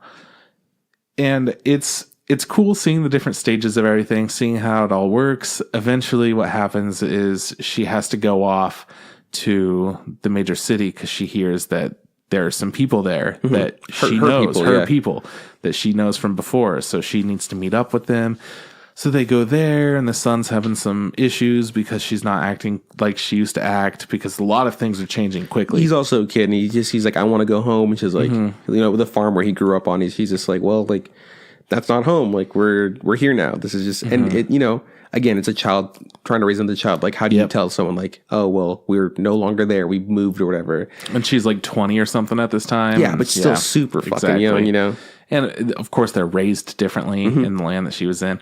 So everything's still really difficult. And this is kind of the part that I felt like was the least interesting to me, is trying to reconnect with her people and trying to help them out, because we find out that her friend, whatever her name is, she was the person that they captured for the prince to marry. Prince Hazel. Remember that very clearly. Yeah. What a bitch name. And they were about to marry each other. So there's this big old thing that all of their people have planned. They're going to parade, Yeah, there's going to be a big parade beforehand, and they're going to get the girl, and they're all going to be happy. They're going to rescue, They're going to go back home, and everything's going to be good. Well, as it turns out, she's pregnant already. So that's not really an option for her. She's going to have the baby, and she's going to live it out. And that is that. We do a little bit of a time jump, and we see that things are a little bit different. We're now seeing Maquia working at a bar. She's a barmaid. Like a bar wench, yeah, she's helping everybody out, giving them food. Everyone knows her and likes her and whatnot. And then some soldiers come in, and they're a little bit more intense. We see that Ariel has a job. He's working in the mines with everyone else. Yeah, which I really like this part, actually. This part was awesome. I love this whole little arc. And now they're called brother and sister because she doesn't age. People can't know like who she really is, what she is. She's dyed her hair. She's like trying to look different because everybody is blonde from her people. So, and super pale. Yeah. So her hair is a little bit darker. It's like a strawberry color now. Anyways, so now her and her son are called brother and sister when they're out in public.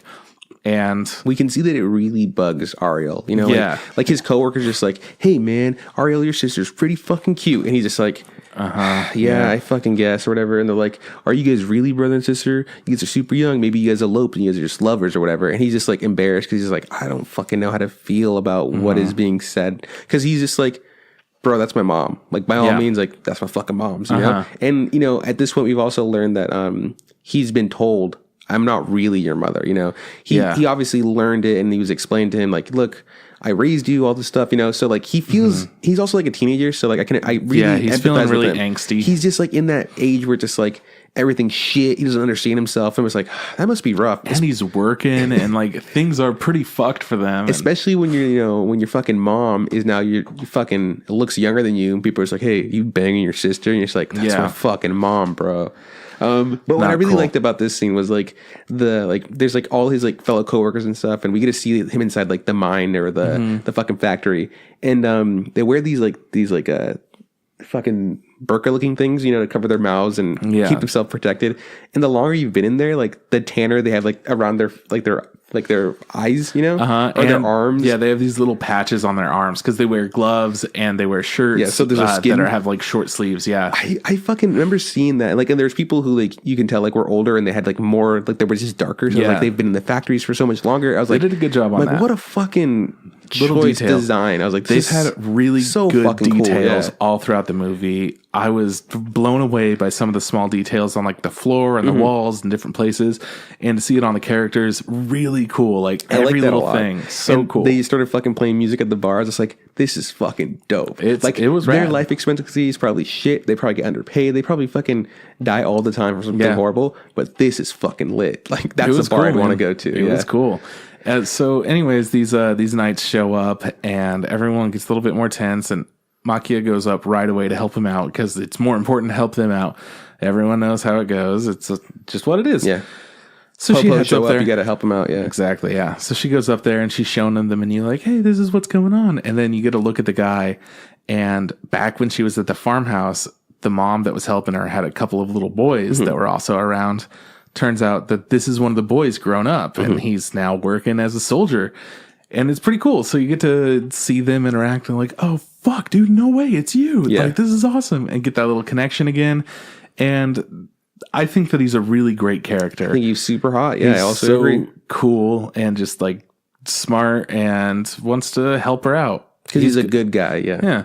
He's got a little crush on her. Very clearly, yeah. Mm-hmm. He goes ahead and says like, hey, why don't we just be together? Like that would work out. That would be dope. I think maybe my favorite line was like, he's looking out for her, you know, like, cause there, some bullshit's happening in the castle, whatever, you know, the queen now has had her daughter. She's like, she wants to see her daughter. And then she at one point asks like, just bring me Maquia. I need to see somebody. I want Maquia here, you know, cause she's losing her fucking shit. Yeah. So our boy, the soldier guy, is telling her that like, hey Maquia, like they're looking for you. It's not safe for you.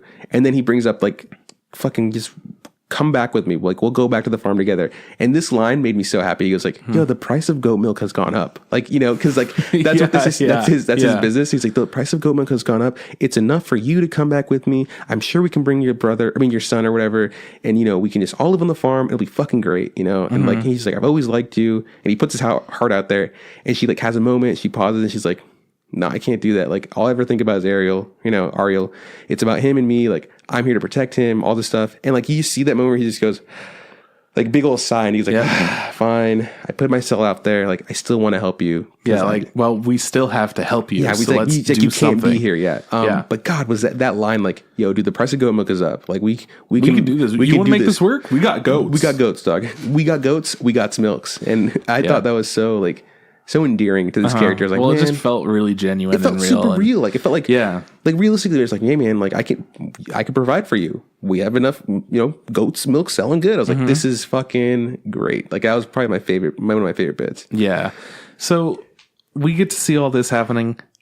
Then it gets to the political side of things, and it gets to like Maquia and Ariel have a little bit of arguing. Like, hey, we're gonna go over here or whatever. They get in a big argument. Ariel decides, you know what? I have to just go off on my own. That's what I have to do now. So he does, and she has to deal with that. So she's kind of trying to accept it. And then we see somebody has climbed through the window and they're coming to get her. They've captured her, but we don't know exactly who. So we don't know what's going on. She might be captured. And then we see flash forward to Ariel, I believe, and he's a little bit older and he's a soldier and whatnot. And then we hear about this girl being captured and everyone's aware of it, like, oh man, there's another kind of girl that's there for the queen or whatever. And immediately Ariel's like, oh, fuck, is that my mom? And really quickly, it's just like, hey, man, it might not be your mom. Like, cool, it could be anybody. Yeah. It's your mom age, sure, but like, who knows? Mm-hmm. And then we, of course, learn that it is. Mm-hmm. And it goes back into that whole thing with Krim wanting to break fucking lay lane. Just call it the queen or whatever. The queen. Yeah. Break her free. The heiress. Yeah. Break her free and get her out of there. And it's just the least interesting. It's really boring because, we know time jumps and we can't see it in our main character because obviously she stays the same age. So we have to see it from other context clues. Like her hair grew out really long to the point where like the bleach part of it was like at the tips and crimson. And it almost feel like he had her like held captive there. And it was just like, he's like, hey, we got to cut your hair. It's time to go save the fucking queen. Let's fucking do it. And she's like, yeah, I guess. Like she had nothing else going on for her, essentially. Like she's just trapped in her son was left. She left him. She's trapped. And so she agrees to go help Krim save the queen. My biggest issue with this is what I said earlier. I wish we had more time with these other characters from the very beginning because we could see them for a second and I'm like, cool, I don't care about them. Yeah, I don't give a fuck about Krim. And then it brings them up over and over and it's like, yeah, I'm not attached to them. Yeah, I don't care. Yeah. It doesn't have that same effect, which is a real shame. If we could have seen a little bit more of what's going on with those characters behind the scenes, I get why they didn't. It's not about them. Yeah. But if we saw a little bit more, I would have been more invested in this. Instead, I'm like, well, I want to see what's going on with Maquia and I want to see what's going on with Ariel. I need to see these things, but it's not showing me them. Yeah. Well, a good example of that is because a big war breaks out with like another nation. There's always war, right? Obviously. But an attack happens on the capital and it's like it's just all out war or whatever, and it's over the old powers that they're using, which are the dragons, which they're abusing. It's essentially like SeaWorld in Wales. Exactly. And it's also they're trying to use the mix the special blood, race. So they're just trying to use all these fucked up things that the other nations aren't cool with. They're like, hey man, you let them be. Yeah, like, hey, like let that old world be its old world or whatever. So that's why the war is fighting between them. Anyways, this battle happens. Ariel's involved in it. Maquia's in there. Krim's in there. And to the point where like Krim talks to, the queen and she's just like, let's fucking go. And the queen's like, dude, I'm not in the same headspace as you are anymore. Like I need to see my daughter. And he's just like, what do you, like he didn't understand like the way she feels. He's just like, he's been so gung ho about revenge, getting her and saving her that he's just like wait, but like he kind of like implies like, well, like you didn't want that kid. They forced that kid upon you. Essentially, like they raped you or whatever, And she's like, yeah, I know, but she's my daughter. She had nothing to do with it or whatever. I still want to see her. And then Krim just fucking loses it and is just like, well, fucking, I'll just burn us down to the ground. Someone shoots him. I don't remember who shoots him. Somebody fucking shoots him. Krim, it was like the soldier king or whatever. Yeah, the fucking, then Krim just goes off and dies like a bitch, which he deserves to. He goes by the dragons and dies. But here's a bit I was going to say. So the queen finally gets to see like the daughter or whatever.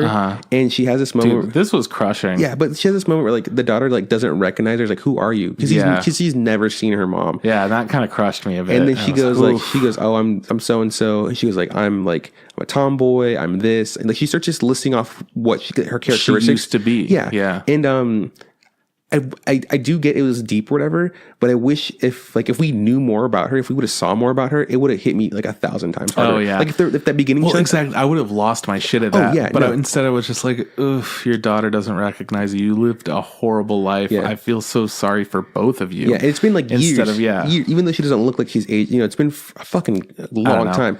And so 8 to 10 years. She jumps off the fucking edge of like the thing, and a dragon picks her up and saves her with Maquia like fucking flying it. And she yells to her daughter like, forget me, you forget I existed, I'm gonna forget you. And it felt like really, I don't know, it was sad, obviously. Especially, I understood. Especially because the daughter was just like okay, she was pretty okay with it. I understand it from the part of like the girl, like the queen, like she's the one that's gonna have to like live with it longer because she's gonna live longer, and I think at one point she says, "Oh, I'm not gonna be able to forget. Like it's not gonna happen. This time period in her life." She says, "I'm never gonna write about it. I'm never gonna I'm gonna try to just erase it from my mind." Yeah, but it all happened, which is super shitty. And then like the girl's just like, because the girl didn't acquire any of the traits of her mother, right? Yeah. She's just kind of just half human or whatever. Yeah. So that was sad. And then as far as that girl goes, the only thing that she had to say about her mom or any of the things, pretty. yeah, she's like, she was pretty. And that just shows like she's not even close to what her mom is. She is just a product of the king, a product of the kingdom. Yeah. She has been warped into viewing everything the way that the kingdom has taught her to view things. Sad. So Queen should be pretty. Oh, she was pretty. I mean, what else happens? I guess Ariel survives the fucking fight. He also has a baby. Past the time when the time leap happened, he hooked up with that chick from this little girl from the very beginning. She bullied him for like a minute. Yeah, and so like which was also pretty sad to me. Yeah. Like she felt really bad, and you could tell that she felt bad as soon as he like fought back or whatever. He said, "I hate you." Yeah.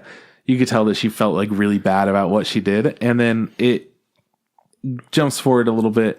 And she's coming back to his place at the little farm with flowers to apologize. And she's saying, practicing it, yeah. Yeah, she keeps saying her apology over and over.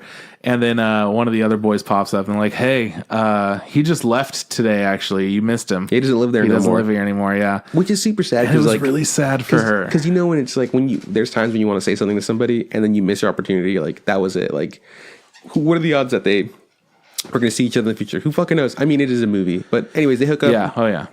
They're in love. They're having a child. She gives birth to her child. Maquia is there to help with the birth. Yeah. And which, of course, like, there are some things that are like, oh, this is a movie. What are the odds? Yeah. But then there's me, and I'm like, I like this. Yeah. This is really sweet. You just be like this a lot. He's like a soft ass bitch. Like, yeah, I'm glad she was there for the birth of her granddaughter or whatever, you know? Yeah. Just like, I love this. I'm okay. Maquia leaves. Ariel's there with his new family. Yep. It's kind of implied they're going to name her, Maquia, right? Mm-hmm. They never really say it. That's kind of the way that it feels, yeah, but they never say anything. Then there's like another time jump, and we see Maquia like walking back to the village, and she goes up to this little girl, and she's on a hillside, and she's like, "Hey, can you take me to your grandfather?"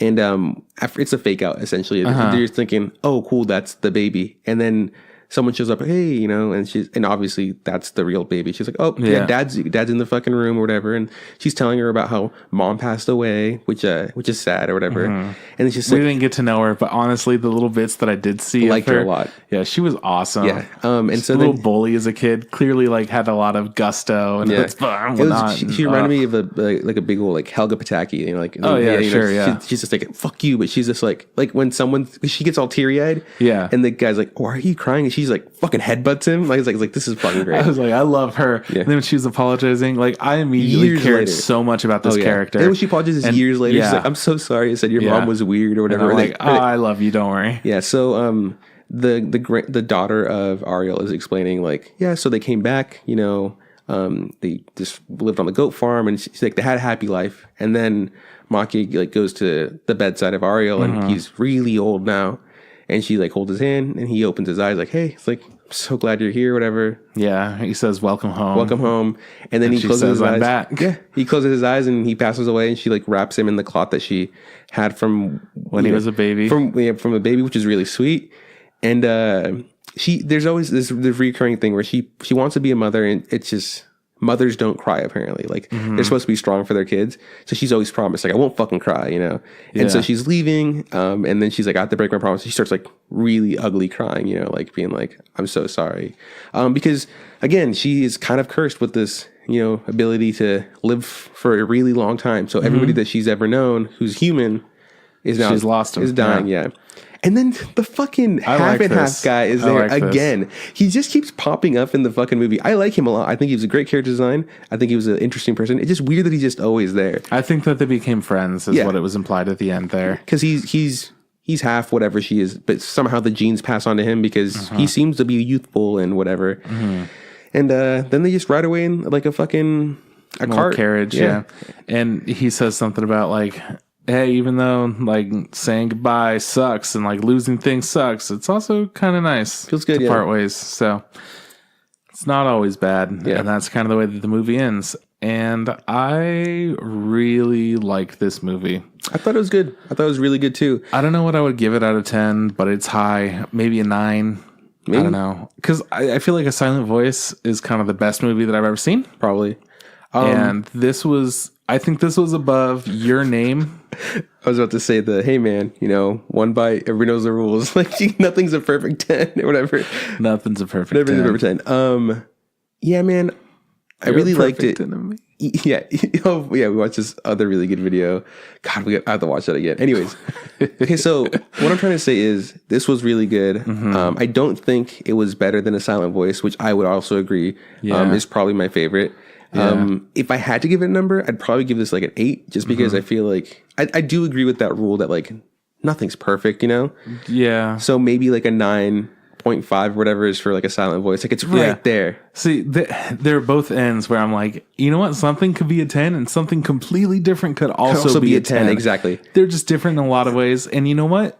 Perfect. It doesn't necessarily mean it's perfect. It just means that it's out of 10. Really, really fucking really good. Like I like this one the most. I like this one a lot. I still think there's movies that I like more than this one. I think I still like. I think I like Your Name more than this one. Mm-hmm. I probably really like, and this is just my preference. I really like The Night Is Fucking Long, Walk On Girl, whatever. Oh yeah, totally get like, that. You know, like just for me, just because of like the visual style of it. Yeah. This was it was a really good fucking movie. Mm-hmm. I'm glad I watched it. I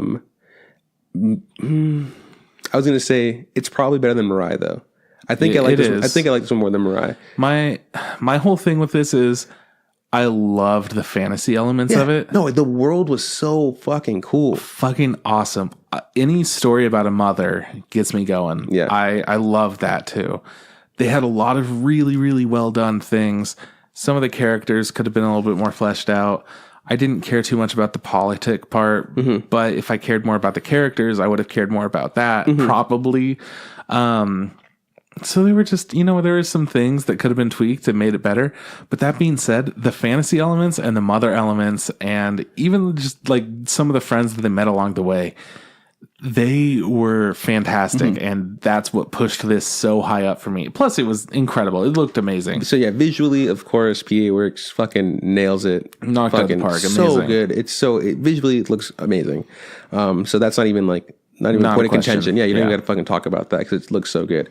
The story was solid. I feel like it did a good job of explaining everything. It's like from start to finish. Like, cool, everything's tied in a bow.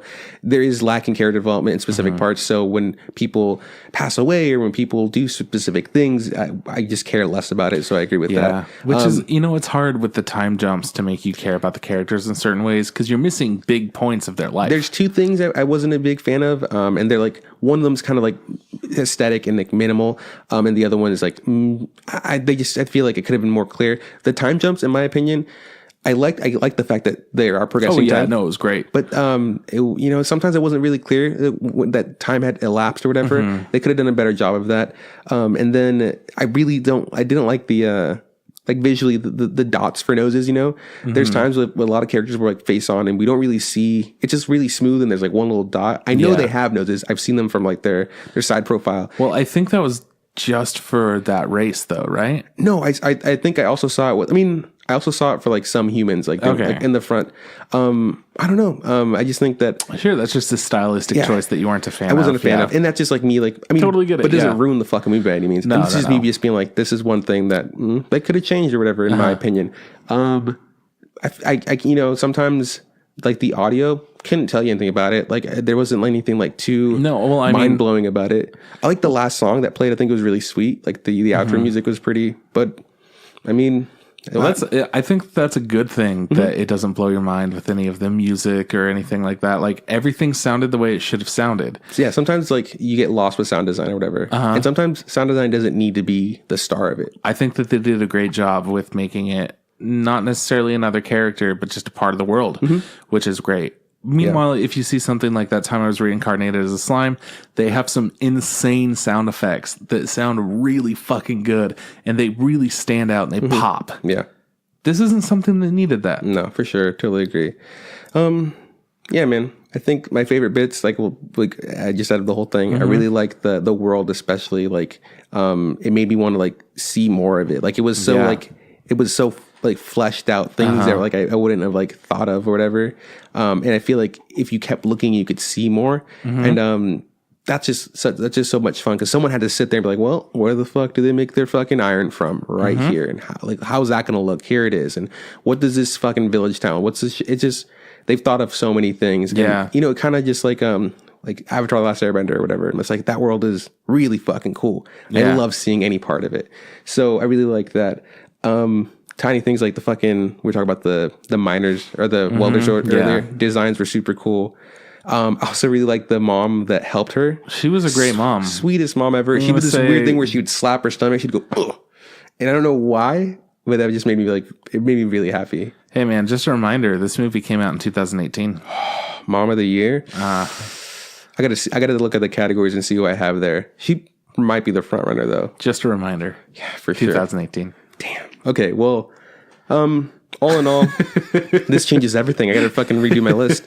Hang on, I gotta start from square one. Best action sequence. Mom from Maquia. Not Maquia, Maquia's homegirl that helped her out. Single mom from the farm. I don't know her name, but she was dope as fuck. The part where she slapped her stomach. Oh, the part where she yells at the kids and she's just like, hey, why aren't you guys fucking milking the kids? Like, oh, we're so sorry. She's like, I'll give you sorry. He slaps them both on the ass. I was like, oh, what a fucking good mom. I love this mom. She's great. All in all, this was a fucking great movie. You should totally watch it if you want to see something amazing. If you don't, well, that's fucking on you, I guess, right? Yeah, I don't know why you wouldn't see this. It was really emotional. I just felt like I'm not saying the movie was sad.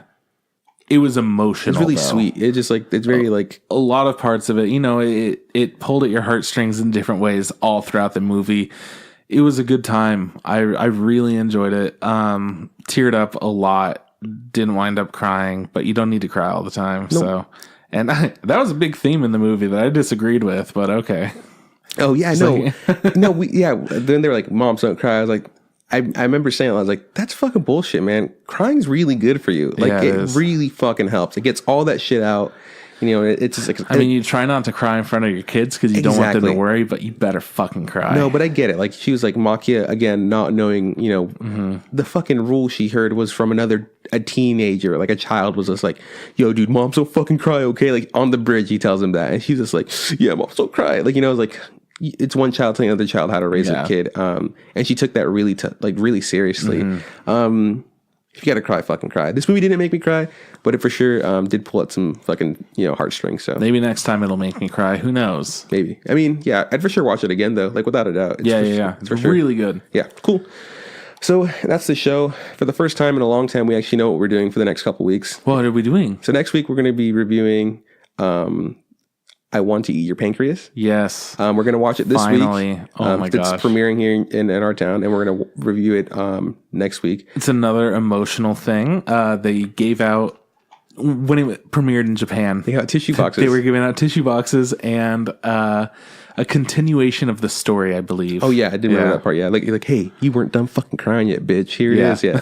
Like, so, oh, fuck. I doubt we'll get that here, but as long as we get the movie, super stoked to review this. Down. Oh, my God. This has been a long time waiting just because when this hit the fucking airwaves, or it was out in the ether, we're just like, what a dumb fucking name. What a crazy name. And then we found out, it's about somebody with pancreatic cancer. It's about cancer. It's like, oh, now I'm more excited to see this. Just like, wow, that sounds like it's going to be a ride. I want to eat your pancreas. And people take it seriously? All right, this will be a fucking good movie. So we're reviewing that next week, finally.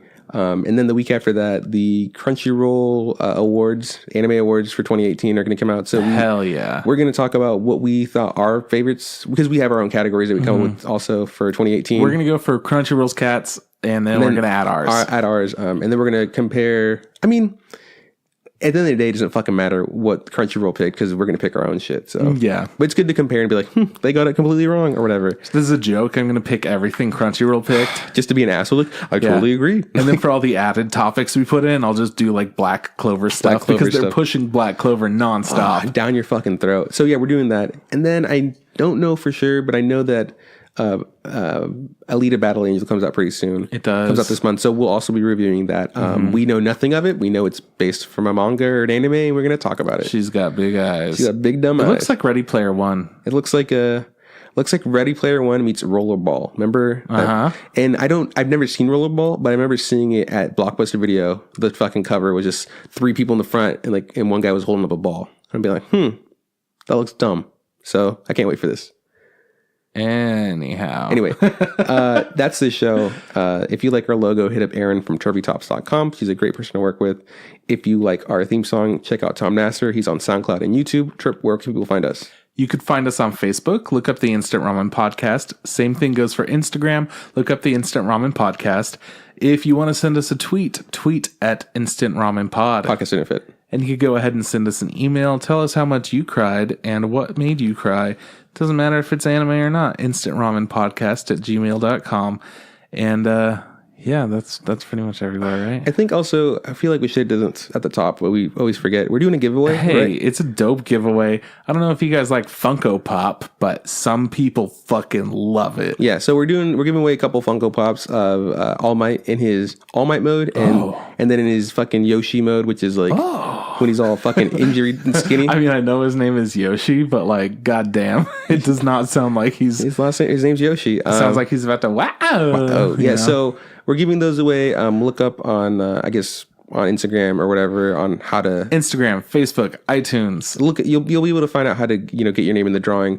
I think it's got a few more days in it, so get on that if you want to win it. And people win stuff all the time. All you gotta do is give us your fucking address. People do win stuff. All you gotta do is fucking give us your address, and we'll send it to you. That's how easy it is. So still blows my mind that our last Funko Pop giveaway was a local one. What the fuck? To somebody you knew? Yeah. How's that even happen? He won. And then meanwhile, our other giveaways have been to people in different parts of the country. Yeah, so. like Los Angeles and stuff like that. Yeah.